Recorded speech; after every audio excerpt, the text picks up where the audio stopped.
2009లో ఆనాడు చంద్రశేఖరరావు గారు కరీంనగర్ జిల్లా ప్రజలు తరుముతే భుజాన జోలె వేసుకొని జోలె పట్టుకొని పాలమూరు జిల్లాకు వచ్చి ఈ ప్రాంతంలో ప్రజల్ని అడుక్కుంటే నా పాలమూరు సోదరులు మా సోదరి మనులు నీకు భిక్ష పెట్టినరు. నీ బొంతలో భిక్ష వేసి పార్లమెంటు సభ్యుని వేసి ఢిల్లీకి పంపిస్తే నువ్వు పార్లమెంటు సభ్యుడిగా పదవిని ఎలగబెట్టినావు.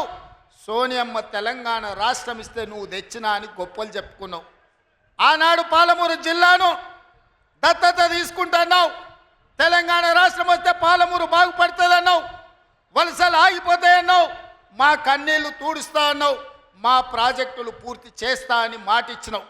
నేను ఇవాళ అడుగుతున్న వేదిక మీద నుంచి 10 సంవత్సరాలు ముఖ్యమంత్రిగా ఉన్న చంద్రశేఖరరావు గారు 2009లో మేము హక్కున చేర్చుకొని మా కడుపులో పెట్టుకొని చూసుకుంటే మేము భుజాల మీద పెట్టి మోసుకుంటే పాలమూరులో ఊరు లేకపోయినా పార్లమెంటులో నీకు నోరు రాకపోయినా మేము ఎంపీగా గెలిపిస్తే మేము భిక్ష పెడితే నువ్వు ఆనాడు ఎంపీ అయినవు.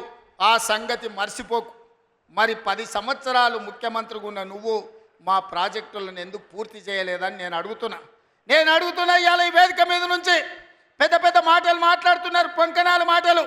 ఇవాళ నేను అడుగుతున్నా చంద్రశేఖరరావు గారిని, 10 సంవత్సరాలు ఈ తెలంగాణ రాష్ట్రానికి 2 సార్లు నువ్వే ముఖ్యమంత్రి కదా, నీదే ప్రభుత్వం కదా, మా జూరాల ప్రాజెక్టు పూర్తి ఎందుకు కాలే?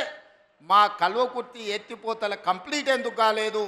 మా నెట్టంపాడు, మా కోయిల్ సాగరు, మా సంగం బండలో ఒక బండ అడ్డం పడితే 10-15 కోట్ల రూపాయలు ఇవ్వక బండ బగలగొట్టక 10,000 ఎకరాలు పల్లెల్లో ఎడారిగా మారితే నీకు మనసు రాలే.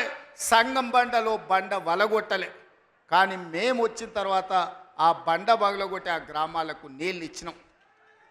ఇవాళ కోయిల్ సాగర్, ఇవాళ మీ ఆర్టీఎస్, ఇవాళ ఈ ప్రాంతంలో ఉండే ఏ ప్రాజెక్ట్ అయినా ఎందుకు 10 ఏళ్లలో పూర్తి చేయలే?